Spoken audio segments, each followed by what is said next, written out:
आपके लिए ये काफी नहीं है कि iconic actor Robert Downey junior जो कि आयरन मैन का कैरेक्टर प्ले करते थे अब डॉक्टर डूम बनकर वापस आ रहे हैं, तो अगर आपके लिए ये काफी नहीं है तो मैं आपके लिए यहाँ पर एक ऐसी न्यूज लेकर आया हूँ जो कि फिलहाल एक र्यूमर है, लेकिन इसे सुनने के बाद आप लोग और ज्यादा एक्साइटेड हो जाएंगे। हम बात करने वाले हैं स्कारलेट विच के रिटर्न की, जो कि एवेंजर्स डूम्सडे में वापस आने वाली है। तो हम स्कारलेट विच के रिटर्न के बारे में काफी टाइम से बातें कर रहे थे, स्पेशली तब से जब से एगाथा ऑल अलोंग में मार्वल ने स्कारलेट विच का नेम कई बार यूज किया है। हमें बताया गया है कि बिली स्कारलेट विच का बेटा है और उसके पास अपनी मदर की तरह रियलिटी वॉर्पिंग और एनर्जी मैनिपुलेशन की पावर्स है। और शो में एक बार बिली एगाथा से पूछता भी है कि क्या स्कारलेट विच सच में मर चुकी है, जहाँ पर एगाथा कहती है कि हाँ, नहीं या शायद, और मार्वल को पता है कि वो क्या कर रहे हैं। वो जानबूझकर इसे सस्पेंस बनाना चाहते हैं। एंड आई थिंक हम सब लोग जानते हैं कि अभी उसकी जर्नी खत्म नहीं हुई है। एंड हमें पता चला है कि मार्वल स्टूडियोज ने उसे डॉक्टर डूम के साथ रखने का प्लान किया है। और अगर आपका क्वेश्चन है कि क्या वो एक सुपर हीरो वे में टीम अप करेंगे या फिर एक रोमांटिक वे में टीम अप करेंगे या फिर दोनों ही वे में ये हो सकता है, तो आपको बता दो कि मार्वल कॉमिक्स में ऑलरेडी ऐसा हो चुका है,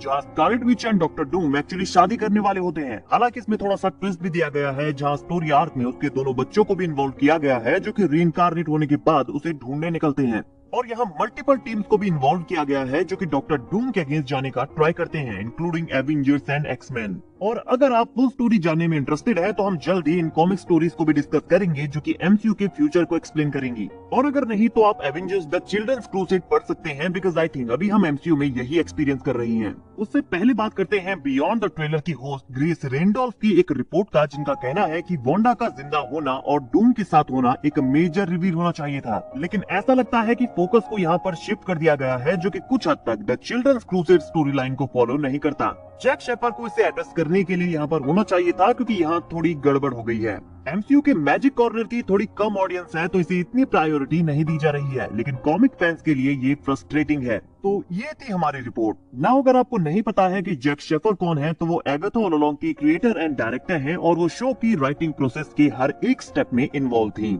तो ग्रेस रेंडोल्फ बेसिकली यहाँ पर ये कह रही हैं कि जैक शेफर को मैजिक के डायरेक्शन में मार्वल स्टूडियोज की हेल्प करनी चाहिए, बिकॉज अब तक उन्होंने कमाल का वर्क किया है। Like Wanda vision and Agatha all along दोनों ही शोज फैंस को बहुत पसंद आए हैं। और काफी सारे मार्वल इनसाइडर्स का यही कहना है, जो ग्रेस रेंडोल्फ ने कहा है, कि यहाँ पर डॉक्टर डूम और स्कारलेट विच के रोमांटिक रिलेशनशिप पर फोकस नहीं किया गया है, बट यहाँ वो दोनों टीम अप कर सकते हैं। And doctor strange multiverse of madness में वांडा को एज अ विलन देखना काफी सारे फैंस के लिए फ्रस्ट्रेटिंग था, और उन्हें लगता है कि कहीं एवेंजर्स डूम्सडे में वो एज अ विलन फिर से अपीयर न हो जाए। और कॉमिक्स में भी वांडा हमेशा कोई गुड पर्सन नहीं रही है, लाइक एमसीयू में भी इन स्टोरीज को दिखाया गया है। फॉर एग्जांपल, जब कॉमिक्स में वांडा अपने बच्चों को खो देती है तो यहाँ से चीजें बिगड़ना शुरू हो जाती हैं, और एमसीयू में भी कुछ ऐसा ही होता है।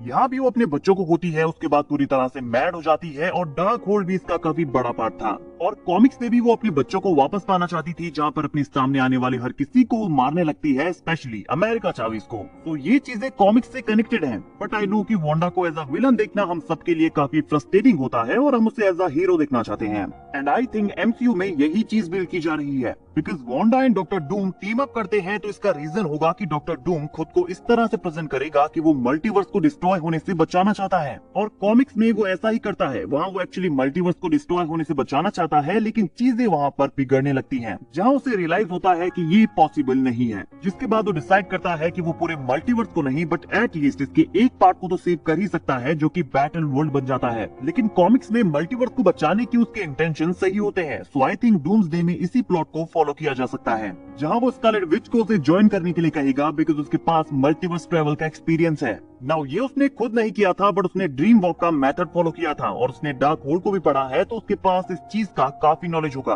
और शायद वांडा ने कुछ इंकर्जन्स भी क्रिएट किए हैं। आफ्टर ऑल उसने पूरी इल्यूमिनाटी की टीम को यहाँ मारा था, एंड हु नोस कि बाकी यूनिवर्सेस में उसने क्या किया। उसके ड्रीम वॉक का इफेक्ट उन यूनिवर्सेस में पड़ा होगा, और डॉक्टर स्ट्रेंज भी वहाँ था। तो अगर वो फिर से अच्छी बनना चाहती है, तो वो अपनी पुरानी गलतियों को ठीक करना चाहेगी, और यही चीज उसे डॉक्टर डूम को ज्वाइन करने के लिए मोटिवेट करेगी, बिकॉज वो उसके साथ मिलकर मल्टीवर्स को बचा सकती है। तो इन दोनों का टीम अप करवाने के यहाँ कई सारे तरीके हैं, एंड ऑनेस्टली बताऊं तो डॉक्टर डूम के साथ उसका रोमांटिक रिलेशनशिप भी यहाँ पर इन्वॉल्व किया जा सकता है। लाइक जैसा कि मैंने स्टार्टिंग में कहा कि Scarlet Witch and doctor Doom की मैरिज में एक ट्विस्ट आता है, और वो ट्विस्ट ये था कि यहाँ पर स्कारलेट विच को अपने पास्ट के बारे में कुछ भी याद नहीं होता। ऐसा इसलिए क्योंकि यहाँ वांडा की स्टोरी काफी ट्रेजिक थी, जहाँ वो अपने बच्चों को एग्जिस्टेंस में लाती है, फिर उन्हें खो देती है, मेंटली काफी डिप्रेस हो जाती है, कुछ एवेंजर्स को भी मार देती है, और काफी सारे मेजर इवेंट्स में इन्वॉल्व होने के बाद वो यहाँ से चली जाती है।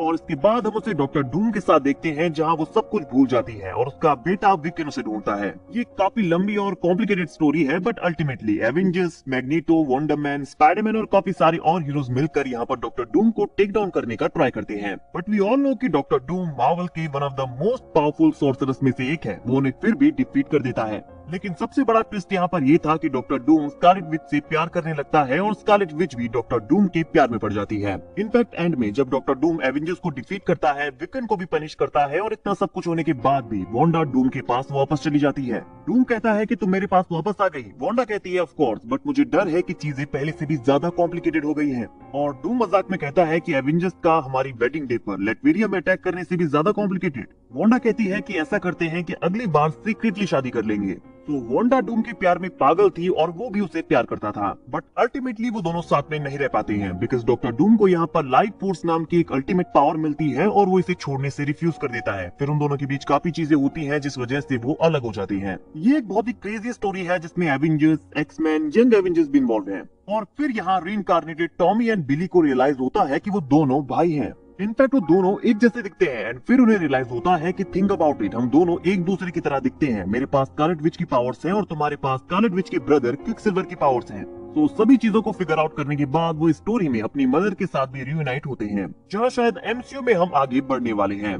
तो मार्वल के पास डूम्सडे में फॉलो करने के लिए काफी सारी स्टोरीज हैं, जहाँ पर डूम एंड स्कारलेट विच पहले एक साथ होंगे और यहाँ पर उनके रोमांटिक रिलेशनशिप को भी फॉलो किया जा सकता है, जो कि थोड़ा सा वियर्ड भी होगा बिकॉज डॉक्टर डूम यहाँ पर आरडीजे हैं जो कि टोनी स्टार्क की तरह दिखता है। तो ये काफी इंटरेस्टिंग होगा कि स्कारलेट विच जो टोनी स्टार्क को अच्छी तरह से जानती है, डूम के प्यार में पड़ जाएगी जो कि ठीक टोनी स्टार्क की तरह दिखता है। तो ये सब देखने के लिए हमें वेट करना पड़ेगा, बट एक चीज तो क्लियर हो गई है कि स्कारलेट विच एवेंजर्स डूम्सडे में वापस आने वाली है जो कि डॉक्टर डूम के साथ काम करेगी। नाउ गाइस, आप बताइए कि आप Scarlet Witch and doctor Doom के बीच यहाँ पर किस तरह का टीम अप देखना चाहते हैं, रोमांटिक और ओनली फ्रेंडशिप। वीडियो अगर अच्छी लगी हो तो वीडियो को लाइक और चैनल को सब्सक्राइब करना ना भूले बिकॉज मार्वल रिलेटेड अपडेट्स हम डेली लाते रहते हैं।